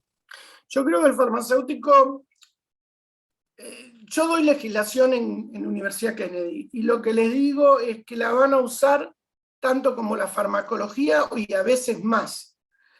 Y realmente es en la materia que soy más exigente. En farmacoeconomía trato de dejárselo como semilla sembrada, pero legislación es un tronco importante, en especial en el farmacéutico que va a ir a la farmacia en primera instancia, y en el de droguería, y ahora están empezando a ser más duros con el tema de, ante la sospecha de compras inusuales por parte de algún prestador, y esto no es un invento de ANMAT, cuando uno lee, porque, a ver, esta última etapa en PAMI, yo decía, pero esto no puede ser, ¿por qué nos pasa? ¿Por qué nos pasa? Entré a hurgar en Dios Google, y encontré que este problema es llamado distribución inversa. Cuando se saca de un minorista grandes cantidades de medicación hacia afuera, por una única persona, que era más o menos el esquema, se entendía que esa persona estaba comprando más cantidad. Acá había una mezcla de cosas, porque inclusive uno tiene la casi certeza de que no se compraban muchas de las cosas que decían venderse. Pero eso es un aditamento, un ingrediente, una especie digamos, especie argentina. Bueno, acá quiero comentar un chat, quiero leer un chat que creo que es importante. Sí. Noemí Brunet dice, cortar y pegar troqueles es arcaico. Una carrera universitaria hecha para cortar y pegar troqueles es para deconstruir ese sistema. Hoy la tecnología permite códigos tipo QR. Sí, por supuesto, vamos a un cambio de atención, a un cambio de... O sea, ya sabemos que la receta electrónica vino para quedarse, como así la teleconsulta y un montón de cosas. Pero todavía faltan reglamentar también, hay un montón de grises que todavía no están reglamentados. Graciela, el tema es que tiene razón lo que está diciendo la colega, pero los primeros que nos pusimos en contra de la trazabilidad fuimos nosotros mismos. ¿Sí? La trazabilidad nos hubiera sacado el libro recetario, el libro de psicotrópicos, el libro de estupefacientes, porque todo el saldo y todo el control lo tendría MAT y no haría falta escribir todos los días libros enormes y arcaicos. Por empezar, eso es arcaico. Exacto. Pero aparte de eso, tenemos los agrupamientos, y en especial agrupamientos que nuclean a colegas, que se sientan en la mesa, y yo me peleo muchísimo con ellos, y que piden no trazar las insulinas, porque si la insulina no se puede trazar por un problema de conectividad el abuelo no se puede llevar la insulina, pero resulta que cuando el PAMI se retrasan los pagos, lo primero que se niegan a vender es la insulina y la tira. Entonces, tenemos agrupamientos con un doble discurso. Y en ese doble discurso, yo me encontraba con que hacía auditorías para nuevas farmacias que querían ser prestadoras de PAMI, en donde me decían que no trazaban. Entonces, cuando yo en la mesa decía, tengo farmacias que no trazan, si el contrato que le vamos a dar es para alto costo, no las podemos tomar porque no trazan. No que las farmacias trazan, me discutían. Entonces yo la miraba a la persona que me discutía eso y le digo, entonces instruí adecuadamente a los farmacéuticos para que respondan cuando se le preguntan qué trazan, que si trazan. Porque si yo le digo, tiene GLN y no sabe lo que es un GLN, entonces, mientras tengamos ciertos resabios de dirigencias que no están de acuerdo con el avance tecnológico, vamos a seguir pegando troqueles. Noemí Brunet, yo creo que es arcaico, estoy con vos. Yo creo que el futuro, bienvenido que de la pandemia saquemos de bueno una receta electrónica, porque yo le pregunto siempre a mis alumnos, ¿cuántos hacen fila en un cine o en un teatro para sacar una entrada? Entonces, ¿por qué deberían? Y esto es un tema largo, pero que en el mundo ya se está dando, ir a hacer cola a una farmacia. Yo no digo que tenga que desaparecer la farmacia física, pero una farmacia física podría estar avalado por el ministerio, un sitio online, en donde se pueda hacer el pedido. Yo lo hago con Hospital Alemán. Sí. Yo ayer me senté en la máquina y mi marido me dijo que tenemos que pedir los medicamentos. Esta mañana llegó a mi casa. Salió de la farmacia del Hospital Alemán. Y si no hubiera sido por eso, yo no hubiera tenido medicamentos durante la pandemia. Entonces hay cosas que tenemos que empezar a reglamentarlas, no que cualquiera se haga un sitio online. Porque una de las trampas que hicimos alguna vez... creo que, bueno, es lo que se viene, pero se ha reglamentado una parte a raíz de la pandemia, de la receta electrónica. En Ciudad de Buenos Aires salió una legislación al respecto, pero todavía hay grises que, bueno, habrá que seguir trabajando. Pero los grises los vamos a ir puliendo en el tiempo y en el uso. Por supuesto. Y si vos no largás el uso, no ves los errores, porque desde el escritorio todo es perfecto. Nada el tema es cuando estás en la trinchera, ¿qué es lo que ves?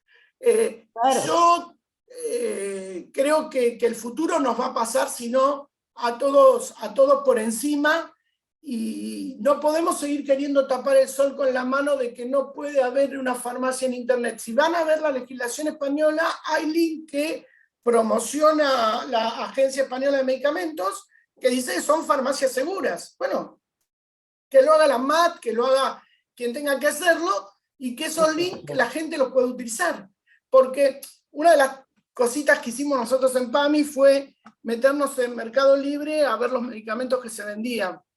Y un día le preguntamos a un vendedor de Mercado Libre qué troquel tenía el medicamento. Y nos dice, no, es sin troquel. Entonces agarramos, hicimos una denuncia, o sea, hicimos con eso, porque en penal, y ahí doctora Lozada, corríjame, que usted es la abogada de la sala, aparte de farmacéutica, cuando uno encuentra un elemento que puede ser apócrifo, puede realizar la denuncia, y a partir de eso, después, si hay más elementos, se genera, digamos, o se sustancia el delito. Pero nosotros lo que le dijimos a jurídico era que habíamos encontrado una heparina sin troquel que se vendía por Mercado Libre, por lo cual habíamos visto que se vendía esto, Mercado Libre, que podían haber sido medicamentos que nos habían robado.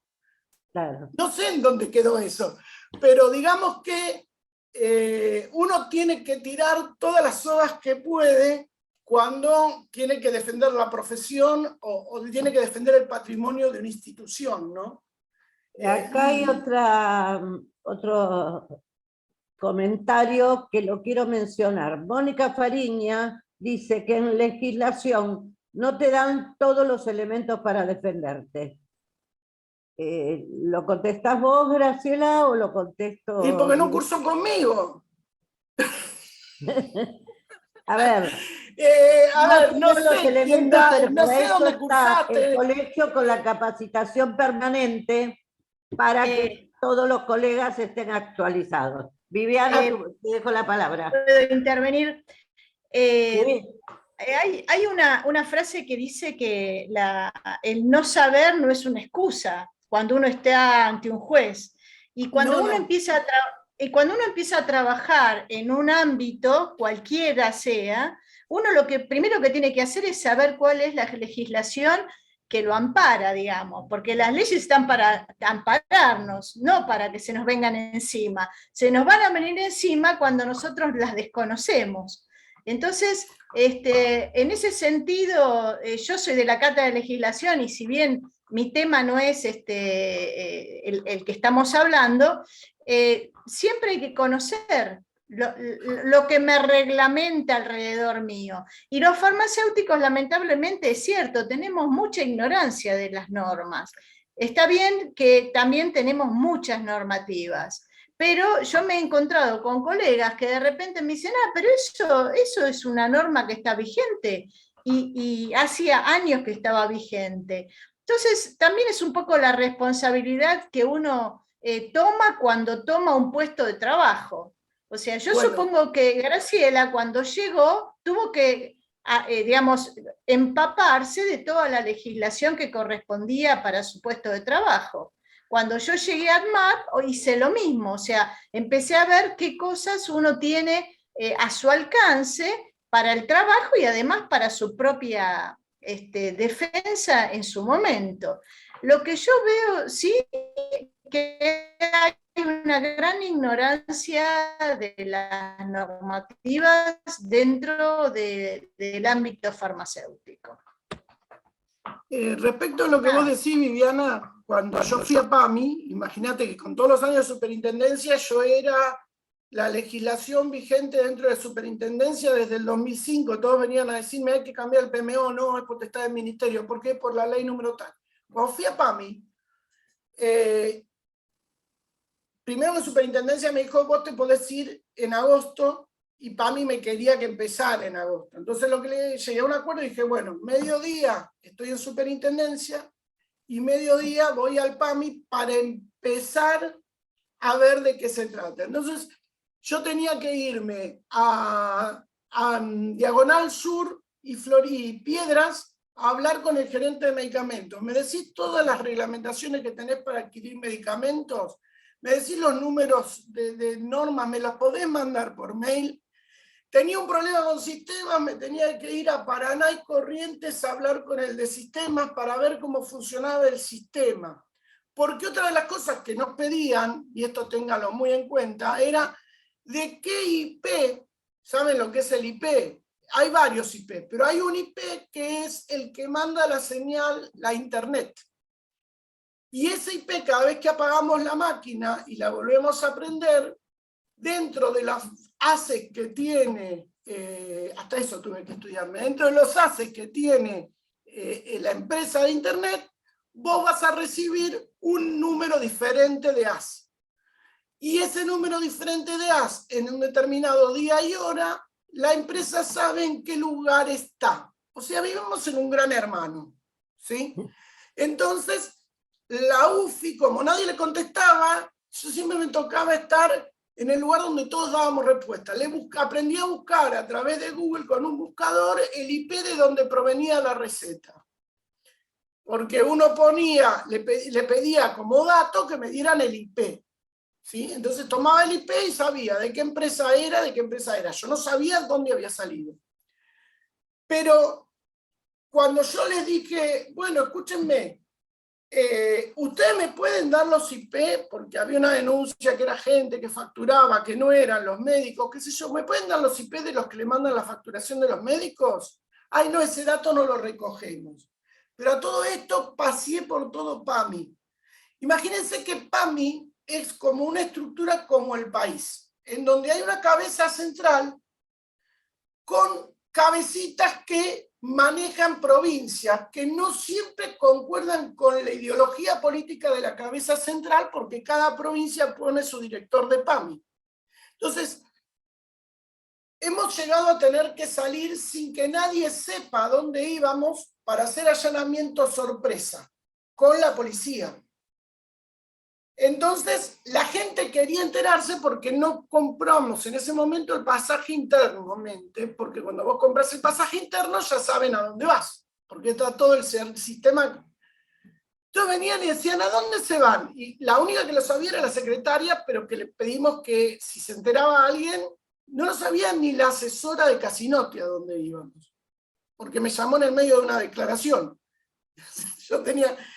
Y le decíamos cualquier cosa. Yo ese día llevé 14 kilos de recetas en un avión y me dice, no, pero esto pesa mucho para ir en la cabina. No se despacha, le digo. No se despacha. Y me dice, bueno, pero usted viaja con 6 más. Cuando se juntan le reparten los paquetes. Menos mal que los paquetes iban bien armados. Entonces, repartiendo los paquetes entre los 6 que íbamos, cuando llegamos al aeropuerto, denme los paquetes, los volvemos a poner en la valija, pero era decirle, hay muchas cosas que no tienen que ver con el hacer farmacéutico, que es custodiar la prueba. Exacto. Todavía la secretaria del juzgado decía, pero no trajeron ningún escrito. Pero las trajeron prolijitas, sí. Habíamos estado ese día armando paquetes y poniendo receta, como para que vean, no sé en qué quedó. De eso llevamos un duplicado, que nos firmaron que quedaron ahí, porque uno tiene que dar fe de qué pasó con cada cosa que hizo. Pero sí yo quiero creer que el farmacéutico está mucho más capacitado de lo que el propio farmacéutico cree. No nos creemos todo lo que sabemos. ¿Y saben una cosa? Yo nunca pensé cómo iba a ser las cosas. A mí me dijeron, ¿usted sabe indicadores? Sí, alguna vez había estudiado indicadores. De hecho, yo contesté que sí.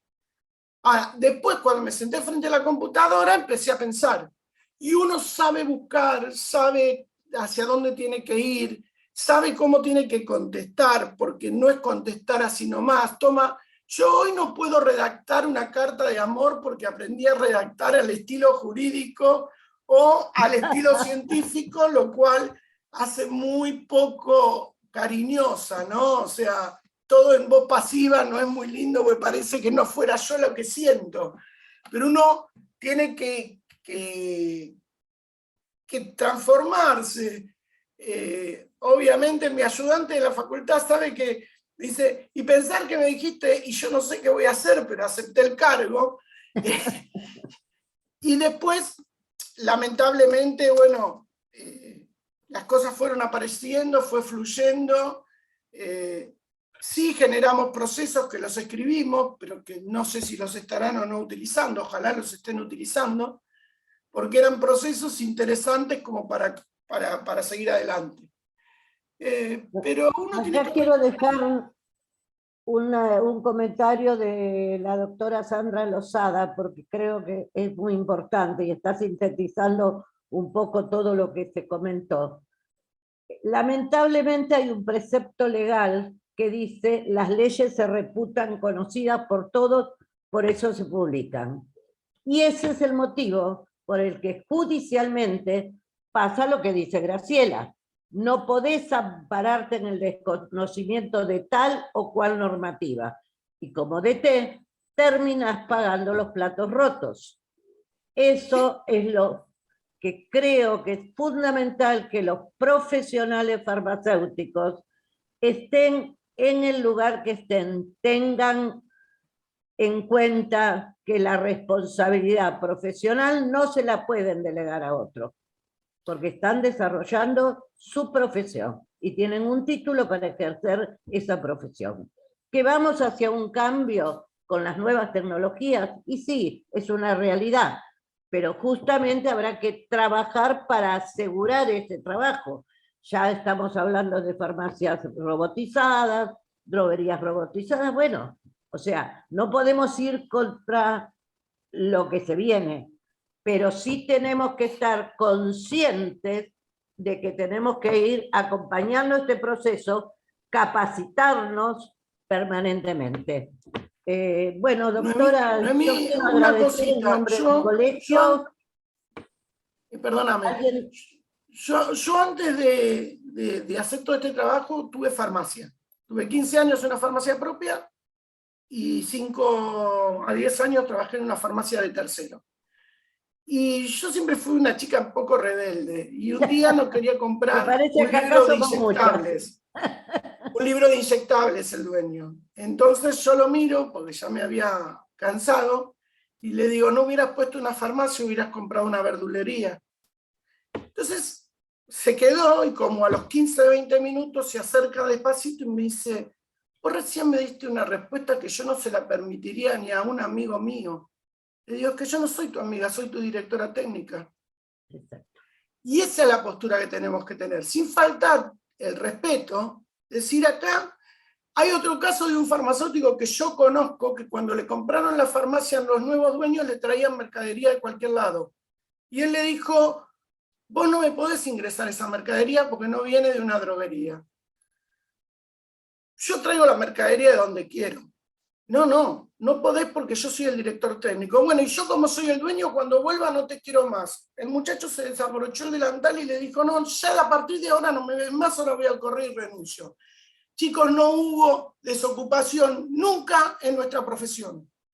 Sobran los pedidos. Si están en un lugar que trabajan mal, váyanse. Eso es lo único que les puedo recomendar. No les va a faltar trabajo. No se queden en un lugar donde estén arriesgando lo que ustedes lucharon mucho por conseguir. Algunos habrán hasta tenido que pagar en una universidad privada todo su estudio, y otros habrán ido a la UBA, como fui yo, y habrán trabajado en paralelo o no, hicieron un sacrificio igual. Muchos fines de semana, mientras nuestros amigos iban a bailar, teníamos que estudiar, 8 horas de estadía dentro de la facultad, tener una ayudantía para ver cómo elegíamos las horas más organizadas en la UBA. Entonces, no hubo desocupación en el 2001, no la hubo durante la pandemia. No nos quedemos donde no hacen las cosas como deben ser, porque después las consecuencias son caras. Exacto. Una vez una alumna me escribe, una ex alumna me escribe, me dice, vino una inspección de ANMAT y me encontró vencidos en la estantería. Pero ¿cómo te encontró vencidos? Mándame el acta a ver qué dice. El acta decía había más o menos 4 kilos de vencidos.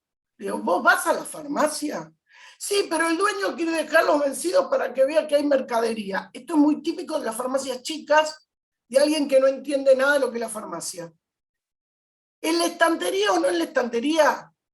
Se interpreta que uno quiere vender medicamentos que no están en condiciones. Es un medicamento adulterado, hay que tirarlo. Entonces, estas cosas son muy chiquitas, pero son muy importantes. Y hacernos valer es lo que corresponde, si no siempre nos van a pisotear. Muy bien. Acá hay una consulta que la quiero contestar con respecto, bueno, aparte de las felicitaciones por la charla, quieren saber si todas estas exposiciones quedaron grabadas y dónde las podemos ver después. Les comento, cuando terminamos el curso, nos queda una clase, creo, la semana próxima, se va a editar todas las clases que se dieron y van a ser subidas al YouTube del colegio.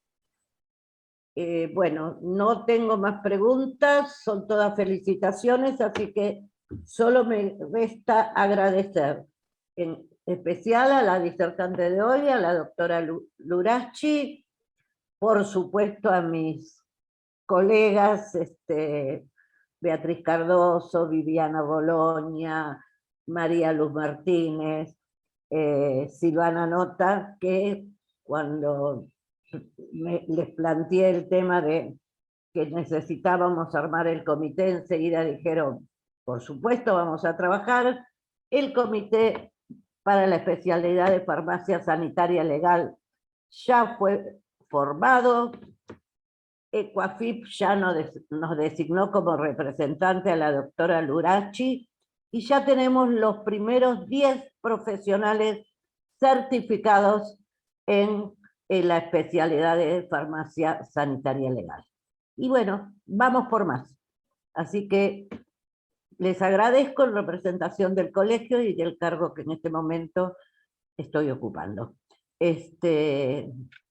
Buenas noches a todos y todas. Buenas noches. Y ahí está María Luz. Y gracias. Gracias a ustedes por haberme invitado y gracias a todos. Lamento no tener una voz más armoniosa, pero bueno, es la que Dios me ha dado. Y, sí. Es la que nos tocó en suerte. Bueno, pero después no Noemí, comentame cómo empezar a trabajar con ustedes. Sí, ya te convoco ahora. Llegó la nota esta semana. Sí, yo sé porque me dijeron tanto Melito como María del Carmen Magariños. Sí, me había llegado el autopedido de la facultad si podían nombrarme. Sí, yo había pedido oportunamente, hice la solicitud mandando para que me designen los representantes para todos los comités, para los distintos comités de las 7 especialidades, y bueno, esta semana llegó la nota. Bueno, perfecto. Así que estoy agradecida de que hayan respondido. Bueno, siguen las felicitaciones. No, bueno, no es para tanto. Bueno, pero están, y acá veo muchas colegas conocidas de hospitalaria que están también. Yo ahí la veo a Nancy. Me parece muy bien. A Nancy Suane, a algunos alumnos y a algún colega que fue alumno y fue colega y es colega de docente, a Jorge, que es colega docente. No, hay muchos conocidos. Sí, bueno, a esta altura es más fácil encontrar conocidos que desconocidos, Noemí, te pasará lo mismo. Para nosotros sí, ya tenemos mucho camino. Es lo mismo, viste, todos son más jóvenes que uno. Yo no sé por qué. Yo no sé por qué, pero sí. Ahí estoy viendo a mi colega Mónica Cuac del Hospital Moyano y pone excelente exposición, un espacio para reflexionar y compartir experiencias. Bien, muchas gracias. Las felicitaciones. Y acá Mónica dice, somos todos jóvenes. Sí, Moni, pero vos sos mucho más joven que yo. Nos conocemos de cuando coordinaba la red de farmacia. Bueno, nada más entonces más que agradecer. Bueno, buenas noches a todos y a todas. Mónica, ahí veo a Norma Rieri. ¿Cuánto tiempo que no nos vemos? ¿Cuánto camino de andar, Realmente. Y un gusto haber trabajado con Graciela también. Hola, Norma. Hola. Ella hizo la aposta de los precios de referencia en la Super. ¿Cómo te va, Normita, tanto tiempo? Bien, muy bien. Hasta diciembre, porque ahora con la nueva resolución ya la hace. Ya se la cebó el ministerio, sí, lo sé. Sí. Pero sí, nosotros trabajamos muy codo a codo en la Super. Siempre me acuerdo cuando empezó la trazabilidad, que nos mandaron a nosotras a la mata a hablar con Tial en primera instancia porque tenían miedo de ir. Y nos sentamos a desayunar y a decir, ¿y nosotras qué le vamos a decir a Kiale? Porque en ese momento ninguna de las dos tenía ningún cargo. Así es. Teníamos que sentarnos en nombre de la superintendencia. Sí, me acuerdo cuando empezaron con el tema de tratamiento. Y cuando fuimos a las reuniones de la Secretaría de Comercio de Moreno, porque nadie quería ir. Como eran medicamentos, nos mandaron a nosotros a reunirnos en nombre de la superintendencia. No, tenemos historias muy ricas y muy interesantes. Tenemos años transcurridos. Bueno, chicas, ya parece que van a pensar los demás asistentes de que tenemos muchos años, pero no parece. No tanto como creemos que vamos a seguir viviendo. Lo importante es tener las ganas para seguir trabajando. Bueno, ahí lo veo a Fernando Baceto, un exalumno, Adriana Phillips. Sí, hay muchos conocidos. Sí. Si hay alguno que a Octavio ya se hizo presente, si hay alguno que no lo reconozco, no se sienta mal. Bueno. Nada más si quieren agregar algo más.